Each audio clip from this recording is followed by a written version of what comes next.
할렐루야. 우리 살아계신 하나님께 영광의 박수 올려드리겠습니다. 아멘.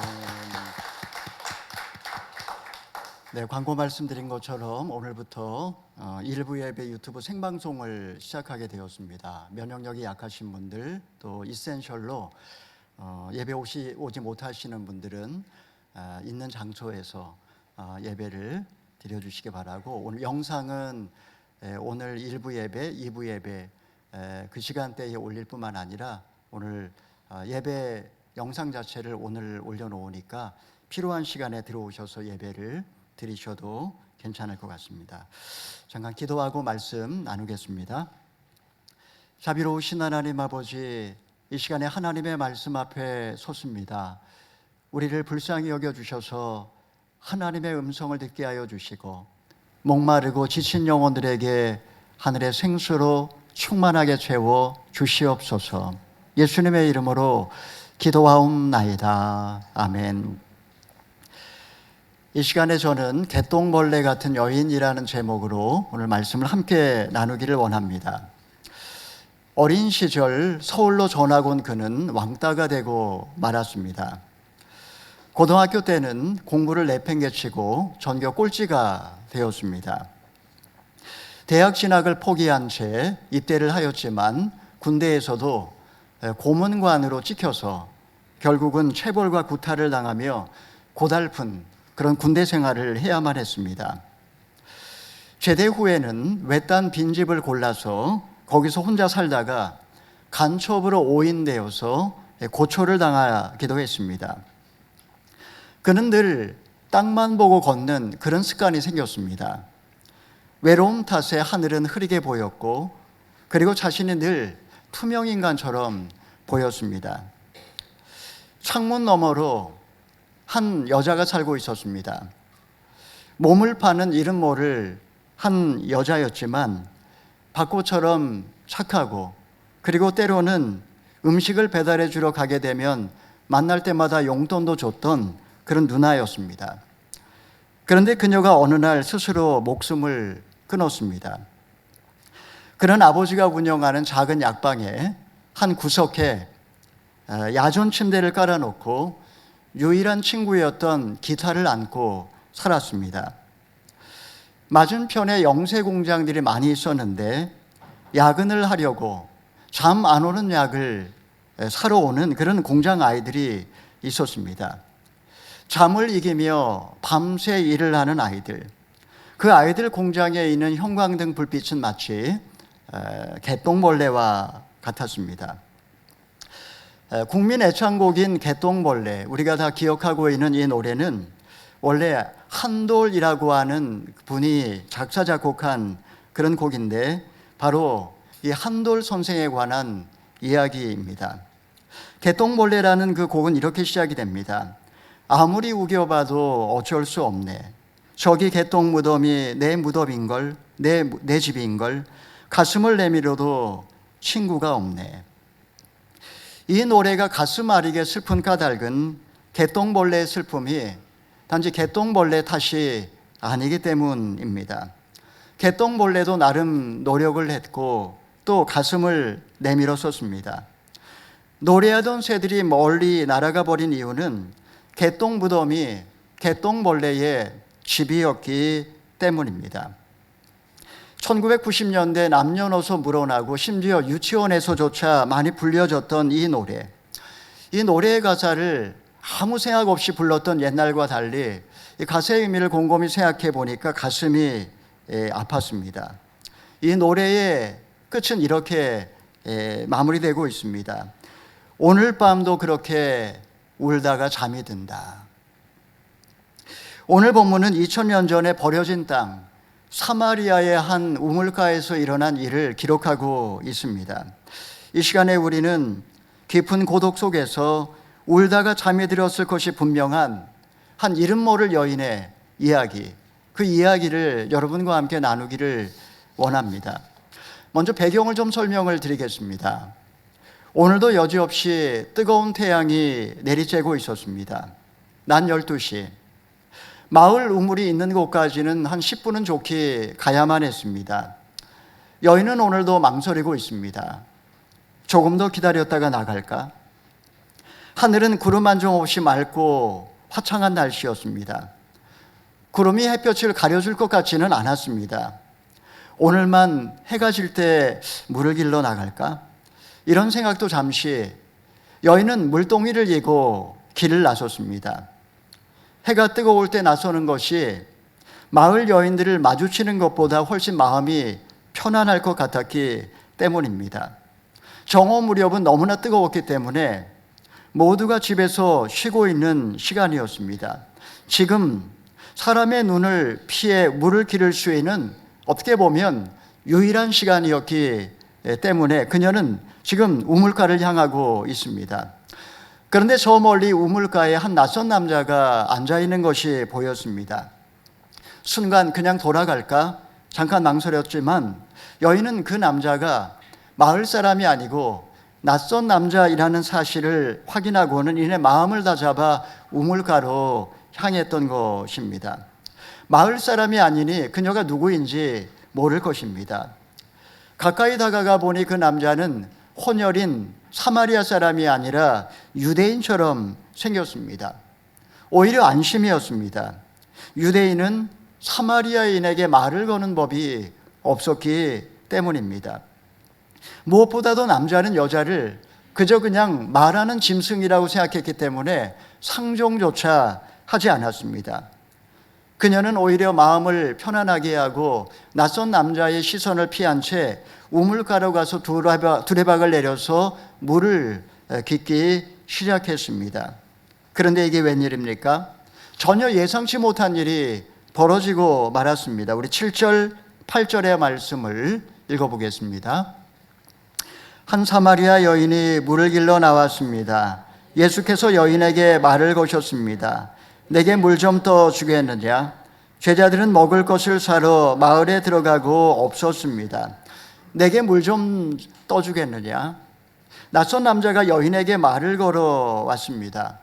유대인과 사마리아인들은 옛날부터 서로 으르렁거리며 원수처럼 여기는 사이였습니다. 유대인들은 사마리아 땅 자체에 밟는 것을 부정하게 여겼기 때문에 요단 동편을 돌아서 3배나 먼 거리를 돌아 갈릴리까지 왕래하곤 했습니다. 그런 유대인이 왜 나에게 말을 거는 것일까? 여인이 물었습니다. 당신은 유대 사람이고 나는 사마리아 여인인데 어찌하여 나에게 물을 달라고 하십니까? 자, 이때 남자의 대답은 뜻밖이었습니다. 우리 10절의 말씀을 읽어보겠습니다. 예수께서 여인에게 대답하셨습니다. 내가 하나님의 선물을 알고 또 물을 달라고 하는 사람이 누구인지 알았다면 도리어 내가 그에게 부탁했을 것이고 그가 내게 생수를 주었을 것이다. 이게 무슨 말일까요? 분명히 알아들을 수 있는 아람어이지만 여인은 이 말의 의미를 도무지 이해할 수가 없었습니다. 하나님의 선물은 뭐지? 물을 주겠다는 건가? 너무나 생소한 이 낯선 단어의 조합, 여인은 뒤통수를 한 대 얻어맞은 느낌이었습니다. 예수님의 따뜻하고 부드러운 음성은 그녀를 혼란에 빠뜨렸습니다. 도대체 이 남자의 정체는 뭘까? 물을 달라고 해놓고선 나에게 물을 주겠다니. 여인은 다시 남자에게 물었습니다. 우리 11절, 12절의 말씀 읽어봅니다. 여인이 예수께 말했습니다. 선생님께는 두레박도 없고 이 우물은 깊은데 선생님께서는 어디서 생수를 구한단 말입니까? 선생님이 우리 조상 야곱보다 더 크신 분입니까? 야곱은 우리에게 이 우물을 주었고 그와 그의 아들들과 가축들도 다 여기에서 물을 마시지 않았습니까? 여인은 남자의 말을 도무지 이해할 수가 없었습니다. 이 우물을 파서 우리에게 준 우리 조상 야곱, 그 야곱처럼 새 우물을 주겠다는 말처럼 들렸는데 사실 보니까 뜨거운 광야를 걸어온 이 남자의 지친 행색을 보니 실망스럽게 짝이 없었습니다. 두레박도 없고 우물은 깊은데 어디에서 생수를 주겠다는 건지 앞뒤가 맞지를 않았습니다. 이 우물을 우리에게 준 야곱보다 당신이 크신 분입니까? 라고 반문을 했습니다. 왜 갑자기 이 여인이 야곱을 들먹이는 것일까요? 여인은 야곱과 같은 남자를 만난다면 인생 최고의 선물을 얻을 거라고 아마 그녀는 그렇게 생각을 하고 살았던 것 같습니다. 야곱은 라헬을 위하여 무려 14년 동안 헌신했던 정말 멋진 그런 남자였습니다. 내가 만약 이런 남편을 만난다면 나의 모든 인생 문제는 해결되고 나의 삶은 진정 행복할 거라고 그녀는 그렇게 갈망했었던 것 같습니다. 그래서 그녀는 상대를 바꿔가면서 여러 남자를 만났지만 그러나 야곱과 같은 남자를 만나질 못했던 것입니다. 어찌 보면 여인은 지금 무의식적으로 자기 내면 깊은 곳에 있던 어떤 영적 갈망을 이렇게 표현을 했던 것입니다. 이때 예수님은 뭐라고 대답하셨습니까? 우리 13절, 14절의 말씀을 읽어보겠습니다. 예수께서 대답하셨습니다. 이 물을 마시는 사람마다 다시 목마를 것이다. 그러나 내가 주는 물을 마시는 사람은 영원히 목마르지 않을 것이다. 내가 주는 물은 그 사람 안에서 계속 솟아올라 영생에 이르게 하는 샘물이 될 것이다. 예수님의 대답은 역시 이해하기 어려웠습니다. 여인은 지금 예수님이 뭔가 평범하지 않은 이야기를 하고 있다는 것은 느꼈습니다. 무엇보다도 여인의 가슴에 영원히 목마르지 않을 거라는 이 말이 가슴에 부딪혔습니다. 그녀는 그것이 의미한 말을 물론 알지 못했지만 그럼에도 불구하고 목마르지 않을 거라는 말에 귀가 번쩍 띄었습니다. 영원히 목마르지 않는다면 다시는 여기에 물길로 올 필요도 없었기 때문입니다. 예수님이 뭐라고 말씀하셨습니까? 이 물을 마시는 자마다 다시 목마를 것이다. 여러분, 이것이야말로 야곱의 우물의 한계입니다. 아무리 남편을 바꿔봐도, 아무리 사랑 고백을 들어도, 아무리 장미꽃 백송이를 받아도 다시 목말랐습니다. 남는 것은 상처와 절망뿐이었습니다. 매일 떼약볕에 물을 길러 오는 것이 고역이었습니다. 사람들의 시선을 피할 수 있는 유일한 방법이었기 때문에 어쩔 수 없이 그 운명을 끌어안고 이렇게 물을 길러 왔지만 그녀는 여전히 목마르고 지친 여인이었던 것입니다. 자, 그러면 여인이 영원히 목마르지 않을 수 있는 비결이 무엇일까요? 우리 15, 16절의 말씀 읽어봅니다. 여인이 예수께 말했습니다. 선생님, 제게 그 물을 주십시오. 제가 목마르지도 않고 다시는 물길로 여기까지 나오지 않게 해주십시오. 예수께서 여인에게 말씀하셨습니다. 가서 내 남편을 불러오너라. 여인은 지금 너무나 목이 말랐습니다. 물을 길러 여기까지 나오는 매일매일의 삶이 고달팠습니다. 여인은 목마른 인생, 피곤한 인생을 살아왔습니다. 무엇보다 남편이 5명이나 있었던 과거, 그 과거 속에 깊은 상처와 그리고 아픔으로 가득한 여인이었습니다. 다시는 목마르지 않게, 다시는 여기 물길로 오지 않게 해주십시오. 여인의 목소리는 떨렸고 그녀의 눈가에는 이슬이 맺혀 있었습니다. 이때 예수님께서는 여인에게 그 생수에 관해서 이 말을 이어가지 아니하시고 갑자기 내 남편을 불러오라고 그렇게 말씀을 하셨습니다. 그 순간 여인의 머릿속이 하얘지면서 복잡해졌습니다. 도대체 왜 갑자기 남편을 불러오라는 거지? 나는 그저 여기 물길로 오지 않게 해달라고 청했을 뿐인데, 사실 여인은 지금 함께 살고 있는 남자가 있었습니다. 그 사람은 진짜 남편이 아니었습니다. 그냥 오다 가다 만난 뜨내기였습니다. 지금 이 남자는 여인의 아픈 상처를 건드리고 있었습니다. 여인은 물길로 오지 않아도 된다는 소망에 순간 거짓말을 합니다. 나는 남편이 없습니다. 여인은 낯선 남자에게 자신의 사생활에 관하여 자신의 아픈 과거에 대하여 이야기하고 싶지 않았습니다. 왜냐하면 이 남편의 문제는 과거의 부끄러운 죄의 문제와 연관이 되어 있었기 때문입니다. 여인이 왜 이런 삶을 살게 되었을까요?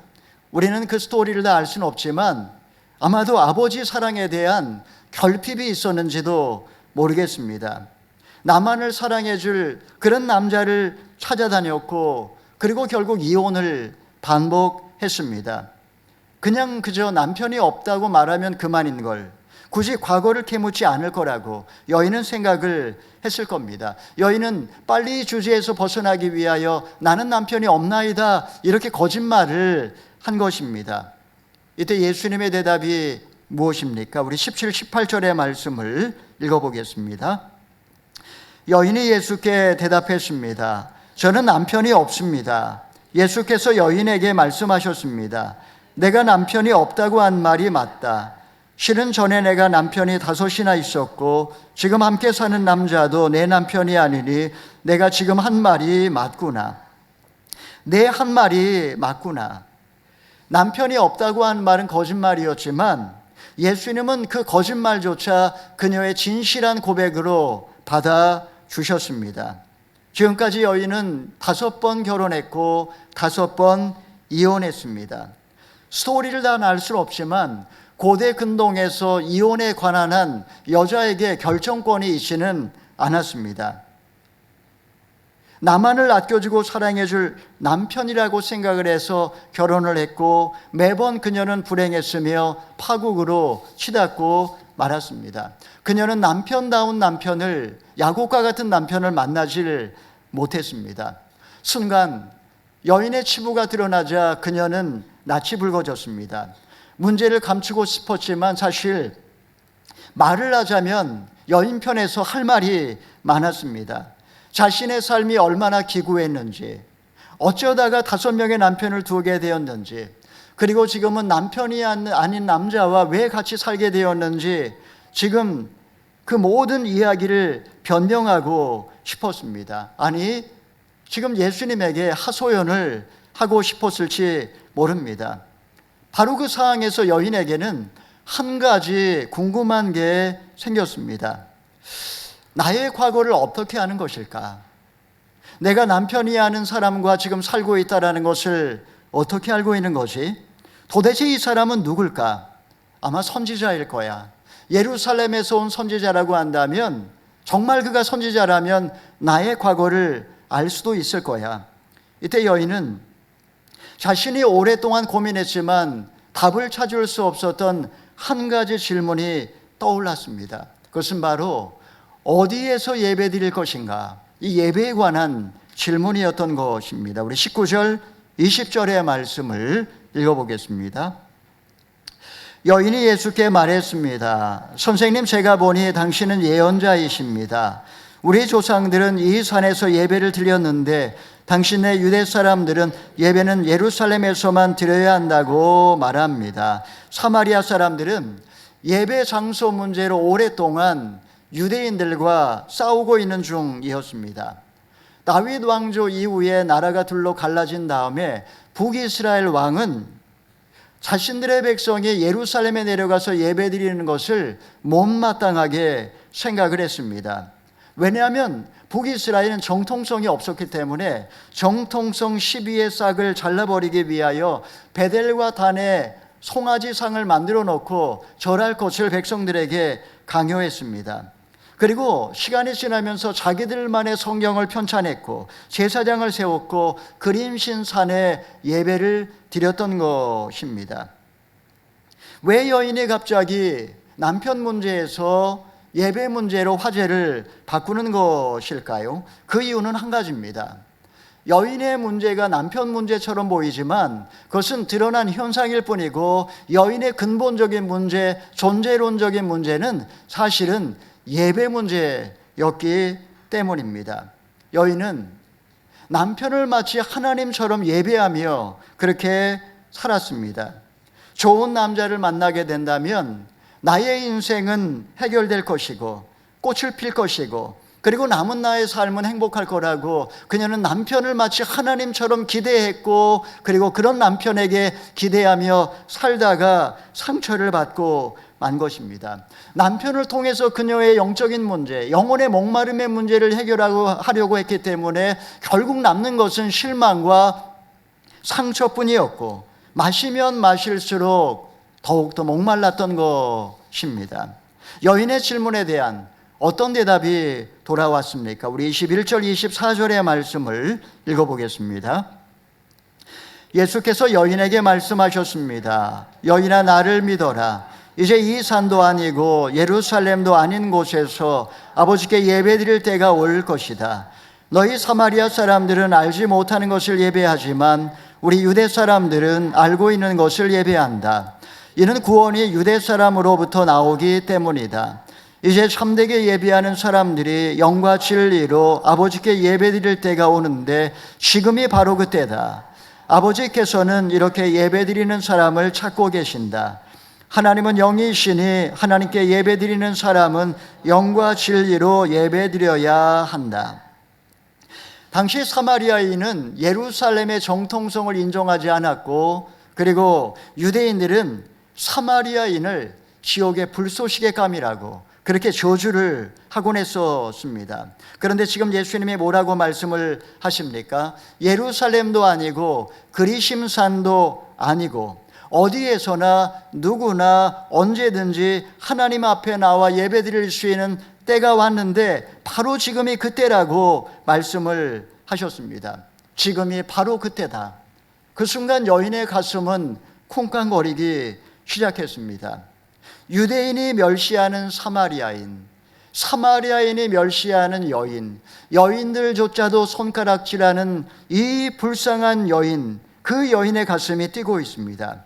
예수님의 말씀은 예배드리는 데 있어서 유대인도 사마리아인도 예루살렘도 그리심산도 남자도 여자도 그 어떤 구별도 없다라는 말씀을 하고 있습니다.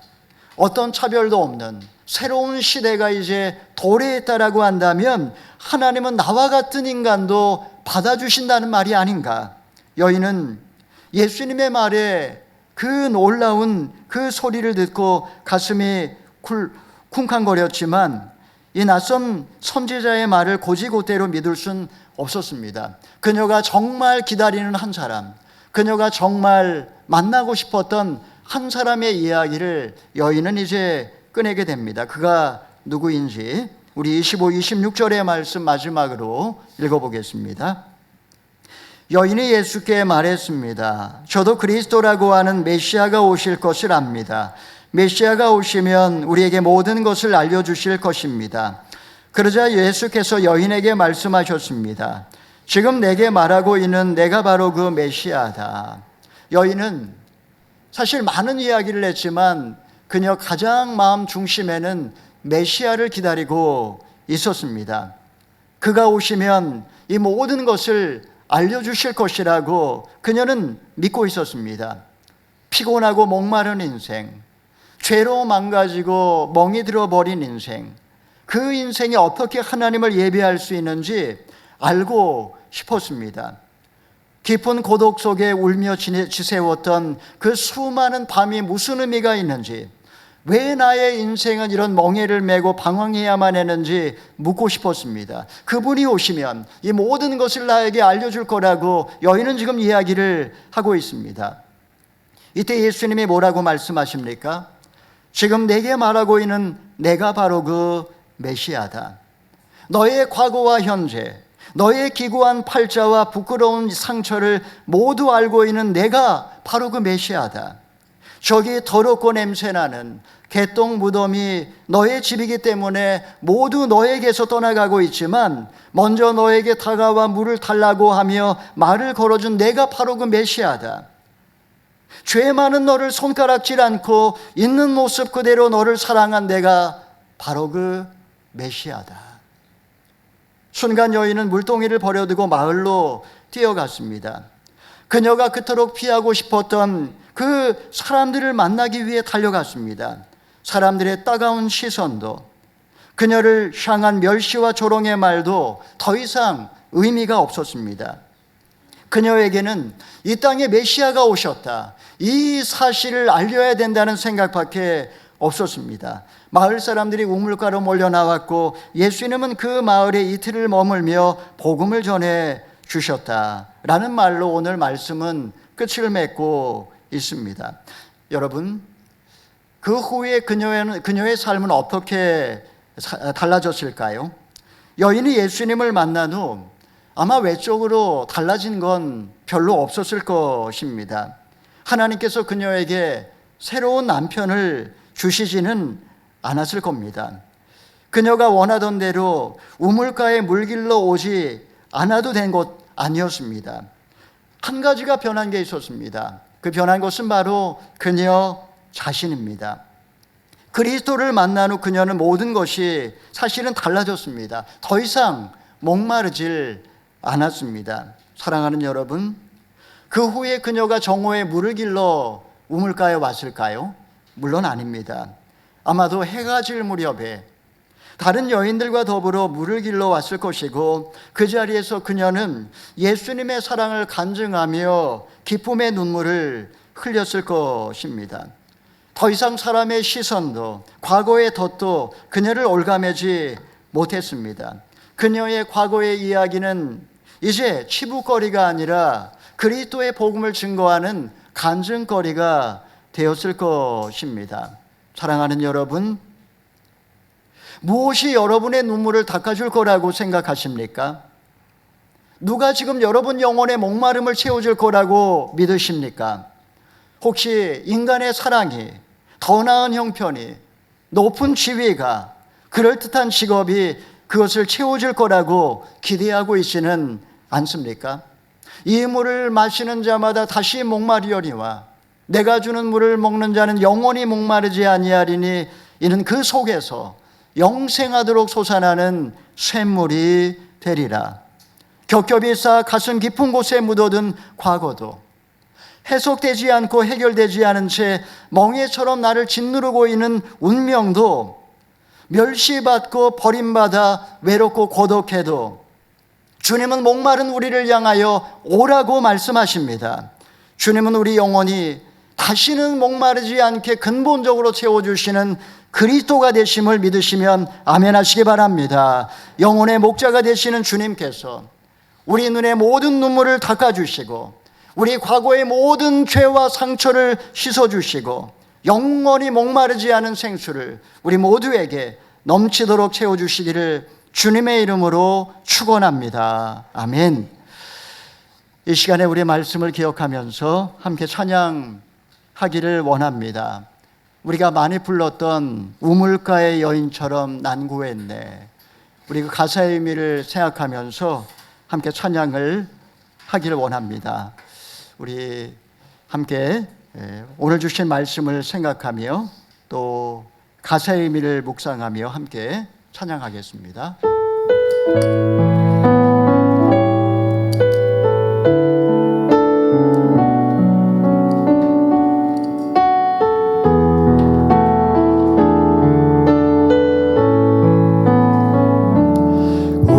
우물가의 여인처럼 난 구했네.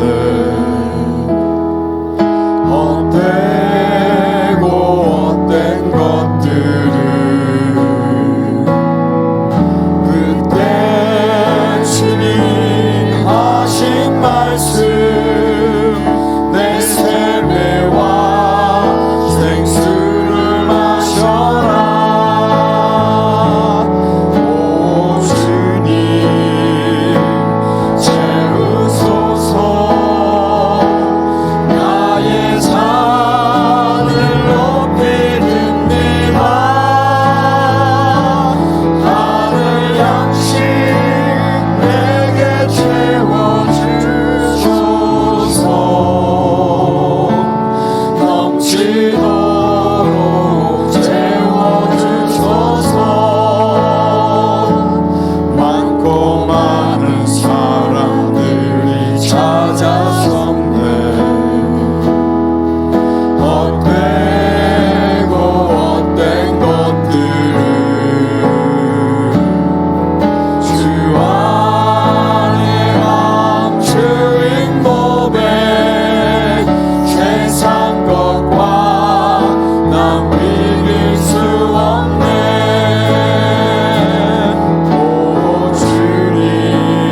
어떻게 하면 나의 목마름의 문제를 해결할 수 있을까요?